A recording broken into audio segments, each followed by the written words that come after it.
नमस्कार दोस्तों, स्वागत है फिर से एक आपका रिसर्च टॉपिक्स पे। दोस्तों आज मैं वो कोर चीज बताने वाला हूँ जो आपको यूट्यूब पे कोई नहीं बताया होगा आज तक। वो एक केस है कि एम्प्लॉय और एम्प्लॉयर के बीच में बहुत बड़ा मतभेद चल रहा है आज के समय में।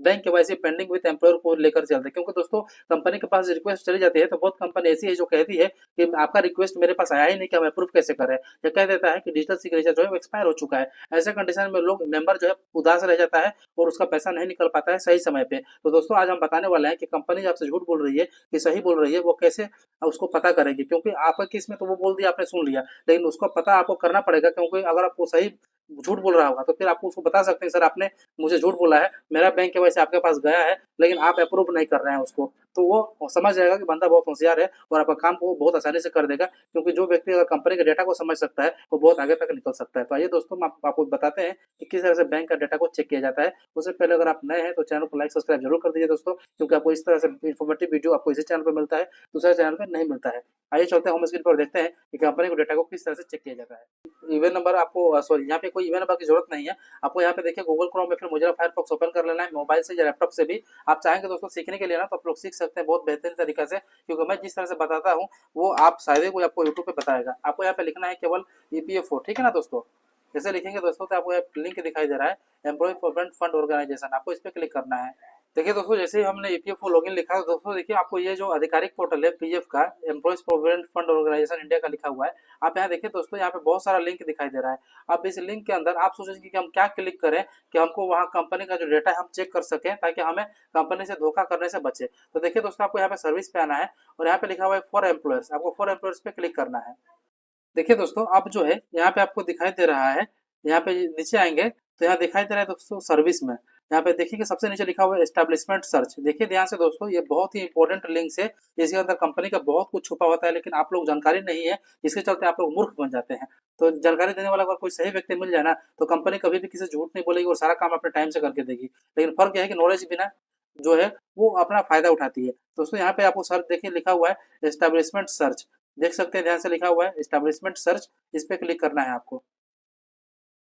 अब ये ध्यान से देखिएगा दोस्तों, यहाँ से आपका कहानी चालू होता है। जैसे मान लीजिए कि अगर आपके पास में एस्टेब्लिशमेंट का कोड है, जैसे कि आप मान लीजिए कोई मेंबर आईडी ईपीएफओ लॉगिन करते हैं ना, तो यहाँ पे दिखाई देगा एस्टेब्लिशमेंट और एक होता है मेंबर आईडी। तो जब एस्टेब्लिशमेंट का जो आखिरी का जो आपका कोड रहता है 7 डिजिट, वो आपको डालना होता है। जैसे कि 0005641 होगा। अगर आप लोग को कोड ढूंढने नहीं आता है तो आपको जस्ट कंपनी का नाम लिखना है, क्योंकि दोस्तों कंपनी में जो आप काम कर रहे हैं वो तो आपको पता होगा। कोड नहीं मालूम है, ठीक है कोई बात नहीं, लेकिन नाम तो पता है। जैसे उदाहरण के लिए मैं मान लूँ कि मैं यहाँ पे लिखता हूँ केरल ग्राउंड इंजीनियरिंग,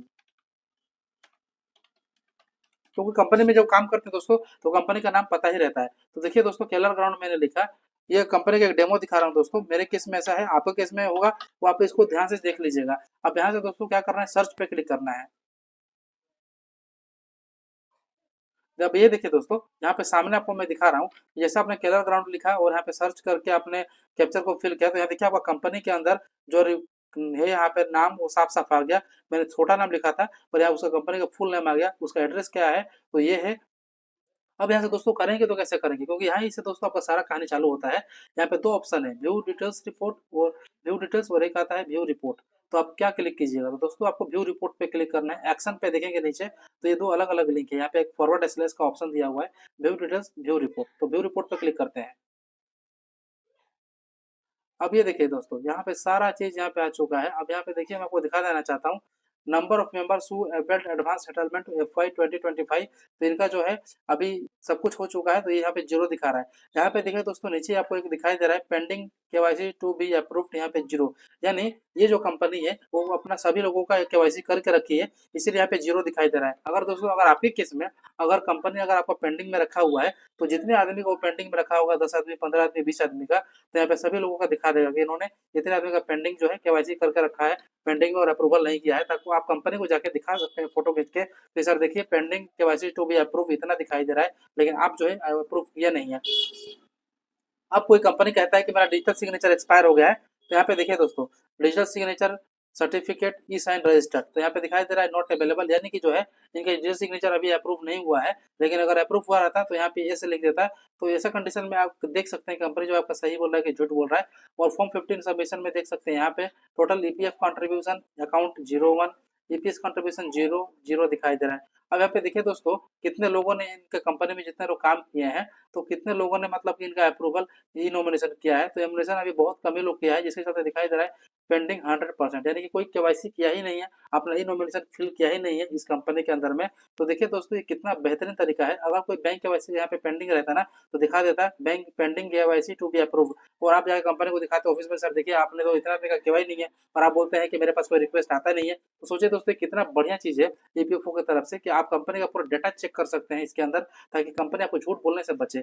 और यहाँ पे देखेंगे दोस्तों, व्यू डिटेल्स आ रहा है, तो व्यू डिटेल्स पे जब क्लिक करेंगे ना, तो आपका पेमेंट का लिस्ट यहाँ पे खुलता है। ये भी बहुत बेहतरीन चीज है कि आप देख सकते हैं कि सैलरी स्लिप मुझे कितना मिलता है, और मेरा सैलरी में जो पैसा है कंपनी कितनी जमा करती है पीएफ के अंदर।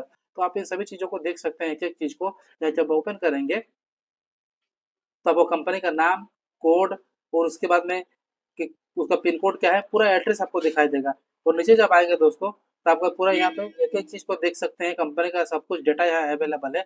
आप दोस्तों जब पेमेंट पे जाएंगे ना यहाँ पे, तो आपको बहुत कुछ दिखाई देगा। देखिए यहाँ पे लिखा है व्यू पेमेंट डिटेल्स, इस पे अगर आप इस पे क्लिक कीजिएगा, तो आपको यहाँ पे कितने लोग काम कर रहे हैं, कितने स्टाफ काम कर रहे हैं, क्या सैलरी है, सब आपको यहाँ पे दिखाई देगा, कितना ईसीआर कंपनी ने जमा किया है। तो दोस्तों, कैसा लगा आपको ये इन्फॉर्मेटिव वीडियो? अगर आप लोगों को ये लगता है कि वीडियो बहुत ही जबरदस्त रहा आप लोगों के लिए, तो लाइक सब्सक्राइब जरूर चैनल को कर दीजिए, क्योंकि इससे बेहतरीन दोस्तों मैं एक एक चीज को रिसर्च करके वीडियो बनाता हूँ, ताकि आप लोग भी इसको कम पढ़े लिखे होंगे तो भी इसको आप लोग सीख के समझ जाइएगा, मेरे इशारों को बातों से समझ जाइएगा कि किस तरह से इसको काम को करना होता है। तो दोस्तों, अगर आप लोग को वीडियो अच्छा लगा, तो फिर अगर हम मिलेंगे एक नए टॉपिक में, तब तक सेफ और सुरक्षित रहिए। जय हिंद, जय भारत।